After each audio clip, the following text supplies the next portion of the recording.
कि आपके भीतर अगर कामना ही नहीं होगी तो आप कर्म करने के लिए उत्सुक कैसे होंगे? बिल्कुल, कर्म करना है पर कर्म में आसक्त नहीं होना है। कर्म करके, अब चूंकि मानव शरीर है, बिना कर्म किए आगे गाड़ी नहीं बढ़ेगी।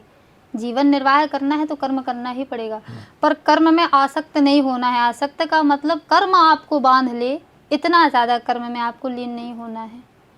कर्म में बांधने का मतलब फिर आपको कर्म के अलावा, अपने काम के अलावा बाहरी जो संसार है, जो भगवान की प्राप्ति का जो हमारे अंदर ध्येय है, वो यदि ना दिखे, वो दिखना बंद हो जाए, उसी को आसक्ति कहते हैं। कि आप कर्म में आसक्त हो गए, तो कर्म में आसक्ति नहीं होना चाहिए। भगवान इसीलिए तो कहते हैं कि कर्ता मैं ही हूँ, पर मेरी कर्म में आसक्ति नहीं है, इसलिए मैं नहीं करता, इसलिए मैं करता हूँ। दुनिया कहती है कि कोई काम बहुत डूब के करना चाहिए और शास्त्र और आप कह रहे हैं कि बहुत डूब के नहीं करना है कोई ना, काम। डूबना अलग विषय है भैया, और उसमें आसक्ति होना अलग विषय है, डूबना अलग है।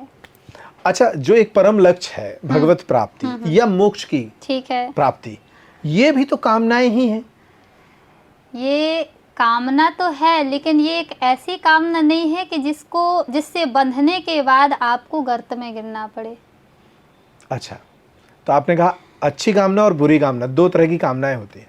ये अच्छी कामना है और अच्छी कामना में बन सकते हैं। बिल्कुल बिल्कुल, वही तो बताया गया है सत्वगुण में, कि जब आपके अंदर चेतनता, प्रकाश का चारों तरफ प्रकाशमान हो जाएगा, आपका जो अंदर का भाव है, तब आपके अंदर सत्वगुण हो जाएगा, सत्वगुण प्रधान हो जाएगा।